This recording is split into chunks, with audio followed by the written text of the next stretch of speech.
हमारे सभी YouTube family को बहुत बहुत जय जय श्री सीताराम। जैसा कि आप सभी को मालूम है कि जो जेठ का महीना है अब ये समाप्ति की ओर है, और जिन भी लोगों ने मतलब महाबली हनुमान जी में बहुत आस्था है लेकिन शारीरिक स्वास्थ्य के चलते नहीं कर पाए हैं या फिर किसी आलस के चलते महाबली हनुमान जी के उपाय नहीं कर पाए हैं, वो निर्जला एकादशी से महाबली हनुमान जी का एक 5 दिन का उपाय कर लेंगे तो उनके जीवन में जो वो अपेक्षित बदलाव चाहते हैं वो उनके जीवन में आने लगेगा। और वैसे भी निर्जला एकादशी की ही इतनी मान्यता है कि जो व्यक्ति साल भर कोई भी एकादशी का व्रत नहीं रखता और निर्जला एकादशी के दिन बिना अन्न जल ग्रहण किए अगले दिन भगवान श्री हरि विष्णु के नाम से पारण करता है, उसे उन सभी एकादशियों के बराबर पुण्य के फल की प्राप्ति हो जाती है। तो ऐसे दिन पर अगर आप महाबली हनुमान जी के निमित्त 5 दिन की पूजा का संकल्प अगर उठा लेते हैं तो आप ये समझ लीजिए कि जीवन में चमत्कार होने से कोई रोक नहीं सकता।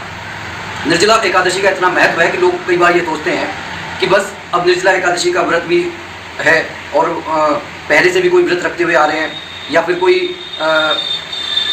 हनुमान जी का ही कोई व्रत रख रहा है तो अब हम कौन सी पूजा करें। आपको पूजा कोई भी नहीं छोड़नी है। अगर कोई एकादशी का व्रत रख रहा है तो उस एकादशी के व्रत की पूजा तो आपको करनी ही करनी है, लेकिन महाबली हनुमान जी के निमित्त जो इस जेठ के महीने की जो मान्यता है, अगर आप ये पूजा कर लेते हैं तो ये समझ लीजिए कि सोने पर सुहागा हो जाएगा। और महाबली हनुमान जी की जब पूजा अब 5 दिन ही रह गए हैं तो 5 दिन का आपको ये संकल्प लेकर कीजिए कि मैं 5 दिन तक पूरी तरीके से ब्रह्मचर्य का पालन करूंगा, तामसिक चीज़ों से दूर रहूंगा, धरती पर सोऊंगा।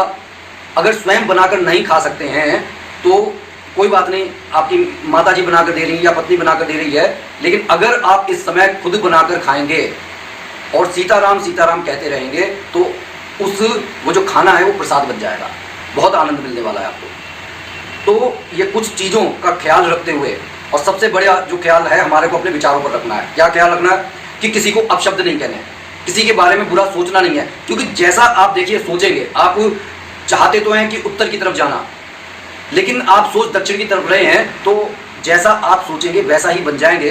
तो महाबली हनुमान जी भी एक सकारात्मक ऊर्जा है, या तो वो आपको फिर आपके उस नकारात्मक विचारों से दूर चली जाएगी, कोई अपेक्षित परिणाम नहीं मिलेगा, या फिर ऐसा होगा कि कहीं ऐसा ना हो कि कोई हनुमान जी की जो सकारात्मक ऊर्जा है वो तो दूर हो जाए, कोई वहाँ पर नकारात्मक ऊर्जा आपकी बैठी हुई है और वो उसके फल को खाकर आपको वैसे ही दुष्परिणाम देने लगे। और फिर कई बार आदमी कहता है कि भैया मैंने तो हनुमान चालीसा का पाठ खूब किया लेकिन परिणाम में मेरे सारे काम बिगड़ते चले गए। तो हकीकत यह है कि ये जो टॉपिक है ये इतना मतलब गूढ़ टॉपिक है कि आदमी को समझते हुए पूरी ज़िंदगी गुजर जाती है।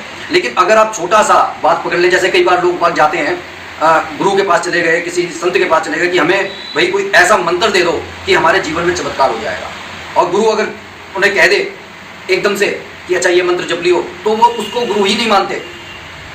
हकीकत ये है कि गुरु के वाक्य पर अगर आपको भरोसा नहीं है तो वहाँ पर पूछने के लिए गए क्यों, और अगर वाक्य पर भरोसा है तो उसकी बात को मानकर, उसकी उंगली को पकड़कर जो उसने कहा है उसको चलिए तो सही। एक अच्छे शिष्य का ये कर्तव्य होता है कि गुरु के चरणों में आस्था रख के, उसके वचनों पर विश्वास रखकर अपने रास्ते को, जो उसने एक यात्रा तय की है, जो आध्यात्मिक यात्रा तय की है, वो उस पर चले। लोग कई बार छोटे से नाम प्रभु श्री राम के नाम पर ही संशय कर लेते हैं कि इस नाम में क्या ताकत है। अरे इस नाम में पूरा ब्रह्मांड समाया हुआ है। इस नाम का स्मरण करते करते महाबली हनुमान जी को अष्ट सिद्धियां और 9 नदियां मिल गई हैं। इस नाम का स्मरण करते करते भगवान शिव को परम पद की प्राप्ति होती है, और इस नाम ने ही संपूर्ण ब्रह्मांड की रचना की है। जो हनुमान जब लंका में रावण के सामने खड़े होकर जो बात कहते हैं कि भाई तुम जानते नहीं हो कि तुम किन की भार्या को हर कर लेकर आए हो, वो ब्रह्मांड के नायक हैं, स्वामी हैं। लेकिन जब कहते हैं ना कि जब दिमाग पर पर्दा पड़ा हुआ होता है तो कुछ समझ में नहीं आता। तो हमारे को उन विकारों को खत्म करते हुए, मन में किसी के प्रति बैर ना रखते हुए, पूरे दिन प्रभु श्री राम का नाम लेना है।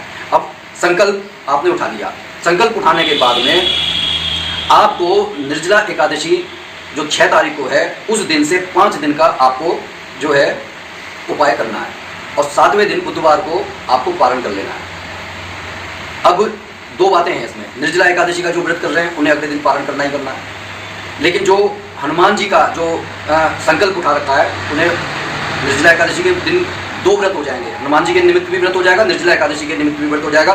तो हनुमान जी को तो प्रसन्न होना ही होना है कि आप श्री हरि विष्णु की पूजा भी कर रहे हैं, राम जी का नाम भी ले रहे हैं, हनुमान चालीसा भी पढ़ रहे हैं, व्रत भी रख रहे हैं, पानी भी नहीं ले रहे हैं, अन्न भी नहीं ले रहे हैं, तो देखा जाए तो आप ऑटोमेटिक सात्विक हो रहे हैं। दूसरा, ये साइंटिफिकली प्रूवन भी है कि जिस दिन हम निर्जला एकादशी रखते हैं, ना हमने अन्न लिया ना हमने जल लिया, तो ऑटोमेटिक हमारी बॉडी डिटॉक्स होने लगती है। कारण क्या है कि जब हम कुछ खा नहीं रहे हैं, पी नहीं रहे हैं, तो बॉडी को जो उसके जो सेट गोल हैं उन्हें कवर नहीं करना, तो वो क्या करेगी, हमारी बॉडी को ही रिपेयर करना शुरू कर देगी।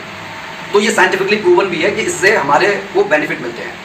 तो अब आपको करना सिर्फ ये है कि ब्रह्म मुहूर्त में उठकर लाल वस्त्र धारण करके आपको 5 बार हनुमान चालीसा का पाठ करना है। चमेली का दीपक आप जला लें या फिर आप घी का दीपक जलाएं। घी का दीपक जलाने के बाद में 5 बार गणपति जी का नाम लें, 11 बार राम जी का नाम लें, 5 बार हनुमान चालीसा का पाठ करें, फिर राम जी के नाम का संपुट लगाकर इसको जो है बिल्कुल ऐसा कर दें कि अब ये राम जी के नाम से कवर हो गया, ढाल बन गई। उसके बाद में आप एकादशी की व्रत कथा को पढ़ लें।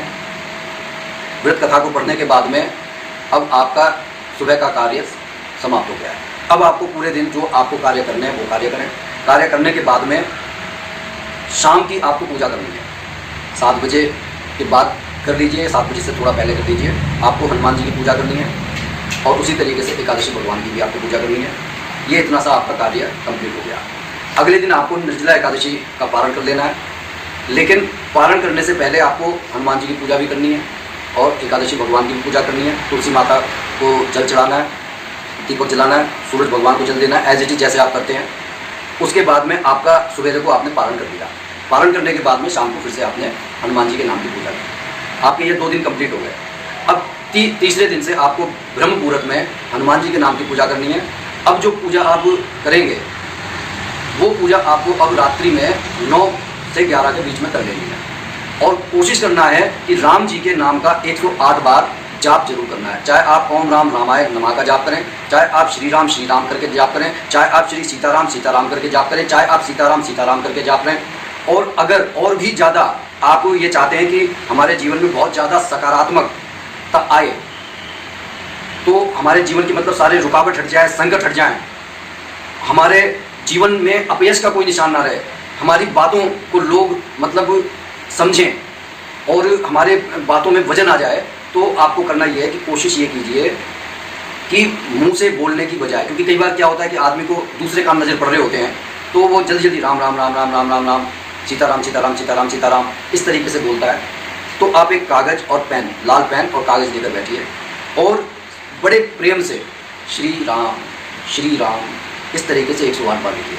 श्री सीताराम, जय श्री सीताराम, इस तरीके से आप लिखेंगे तो आपकी एक कनेक्शन बनेगा उस यूनिवर्स से और हनुमान जी की कृपा बढ़ जाएगी, क्योंकि आप बड़े प्रेम से सीताराम का नाम ले रहे हैं, राम जी का नाम ले रहे हैं।